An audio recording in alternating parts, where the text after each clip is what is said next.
Old friends are like old memories. They always remind you of your past, and we are reminding ourselves of the past episodes from this week of Good Company for the Best of Good Company with me, Hollie Taylor.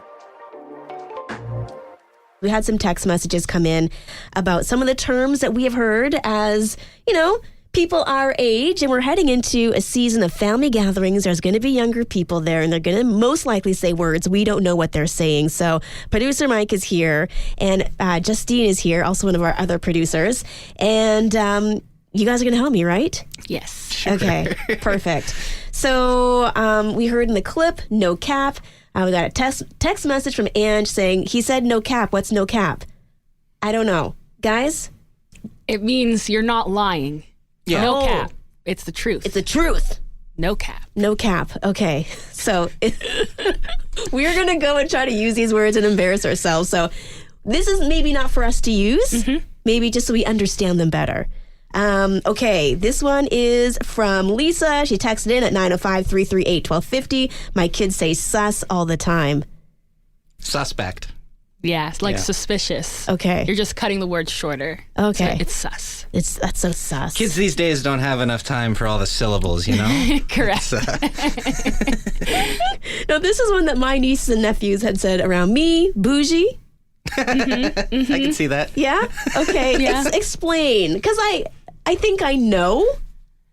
You like the greater things, the higher quality Okay. of things. I take it as a compliment. Could it be not? I mean, This is great. That pause says it all. You know what? I'm going to take it as a compliment. yes. I got class. Okay. Ooh, what is this one? This is salty? This is Mark texting in. My kids say, ugh, so salty. You're salty. That's salty. Yeah, so salty would be like you're a sore loser about something, or you're just upset. Like you're the opposite of sweet on something. You're salty on You're it. salty. So family board game night during Christmas. Yes. Yeah, the person who flips the table They're salty. salty. while playing Monopoly. That's Okay. That's That one salty. seems pretty self-explanatory. This one, though, big yikes. Ooh, like mom just dropped the turkey on the floor. Ooh. Big yikes. Big yikes. Oh, okay. Like, Oh, ooh. I get that. I think I could decipher that within context. Yeah, it's Yeah. bigger than a normal yike. Yeah, Yeah. it's a Yeah. big yikes. That's like, that turkey's done. Big yikes. Yeah. Game over. No cap. There it is. Okay, so if you have any more questions about words you've heard, today's your day. Let's learn together. 905-338-1250. Justine, producer Mike, thank you. Very You're welcome. welcome. I'm Hollie Taylor, loving your stories about potluck. So keep them coming. 905-338-1250 to call or to text. Let's see. Kiki, she says someone brought deviled eggs, and instead of putting paprika on top, they used cinnamon. Ew. For like a producer Mike. If you're gonna weigh in, talk into the mic. Oh, so gross. Cinnamon on eggs? Well, maybe to add a little festive flair. Yeah. Put some nutmeg on it too, and maybe a little Hershey's Kiss. There you go, some pumpkin spice deviled eggs. What are we doing? Oh, sorry. I had a visceral reaction to that one. You did. That was bad. I know. This is why I don't tell you these things, because I like your comments. Or I got another one here from Dean saying that he and his wife went to an office. Oh, this is gross. An office potluck, and one of his buddies at work put corned can into a crock pot and added spices. Can you imagine? It feels like something you'd find in a university dorm room. I know. I actually have tears because I. Can you imagine? Oh no, I'm choking. Which apparently most of the people did. Just looking at it, no one tried it. The guy swore, "Try it. It tastes really good, but corn's not supposed to be brown." Nickname was hence given Corn Cob Rob. Dean, thank you. That was a thing of beauty. Any other potluck fails or successes? Maybe people just really appreciate you bringing things. I know My sister Carrie makes, in my opinion, the best sweet potatoes. So that's what she always brings, sweet potatoes. And it tastes great.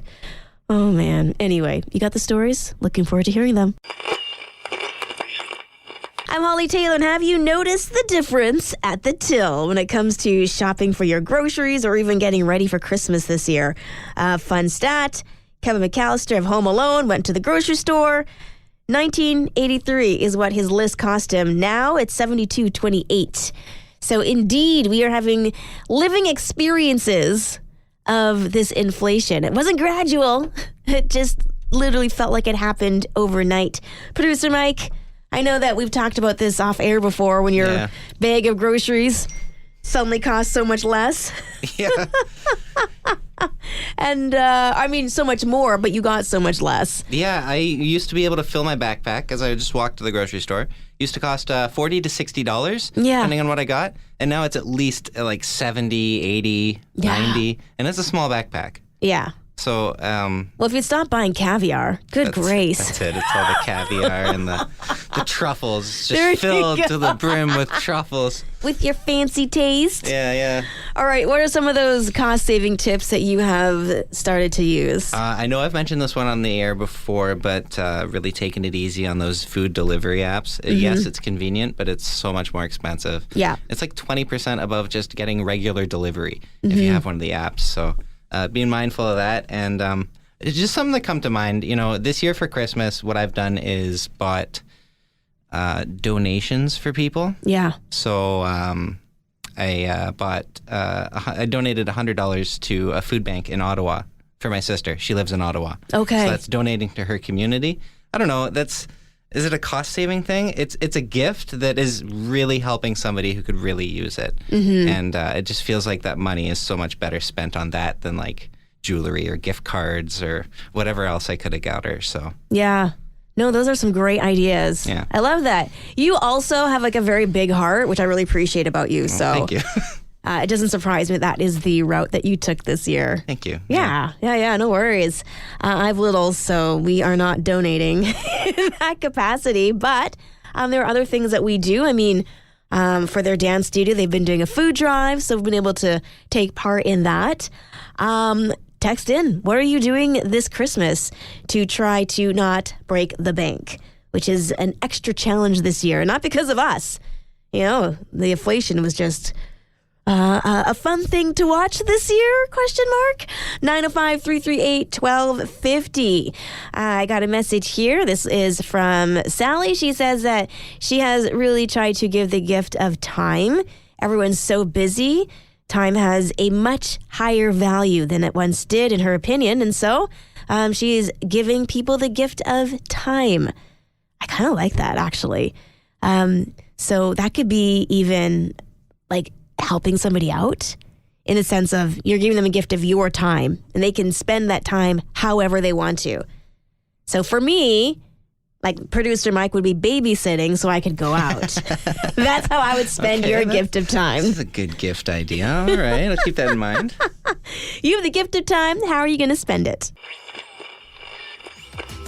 Hey, thank you so much for joining us here today on Good Company. I'm Hollie Taylor, and we just had a text message about giving the gift of time, and that person can spend it however they would like. And so I appreciate you spending time with us today. It definitely means a lot. And sometimes we just don't have the capacity to be there all the time. A lot of people need rest. So if you're giving the gift of time, maybe you're giving them the opportunity to do just that, to rest. Love the idea of instead of a baby shower, it's kind of a nesting party, I think is what they're actually calling it, where you go to the person's house and you do things that will help them in postpartum or in their fourth trimester. So the gift of time really, I think, was something that in the past I've overlooked, and maybe there's something to it. It's not going to cost you anything but your time, but it could really, really benefit somebody. And sometimes that means saying no to other things. A lot of people feeling overwhelmed with the sheer volume of different parties to go to. And actually by saying no, and we've talked about this before, really can benefit your mental health. Now, I also suffer from FOMO. So maybe instead of saying yes to a party, I say no to the party, but yes to helping somebody else out. I don't know, but just let yourself have that permission to say no for your mental health. Thank you so much for joining us here today on Good Company. Whether you're streaming at joyradio.ca, using the My Joy Radio app for Google and Apple devices, or listening to the radio, AM 1250 on the dial, it's a blast hearing from you, and hopefully you had a good time hearing Johnny and my conversation about ways to give back. Maybe you've got some ideas, things that you do on a regular basis to spread joy and love and kindness. You can always text those stories to me at 905-338-1250. Well, today is National Underdog Day, and I found this story to be a perfect fit, as it's a bit of a patrol kind of story. Yes, pun intended, because there was a pit bull, and he was kind of adopted into a police department. They just fell in love with him, and he has his forever home, and they've made him an honorary officer, and they have said he is a patrol officer, and his name is Bolo. So now he has a forever home, and he is adorable. He just looks like he's ready to be someone's best friend, which is hard to say. I find pit bulls, like, they look a little aggressive, but he's got these really beautiful, kind eyes. And so Bolo now has a family of his own.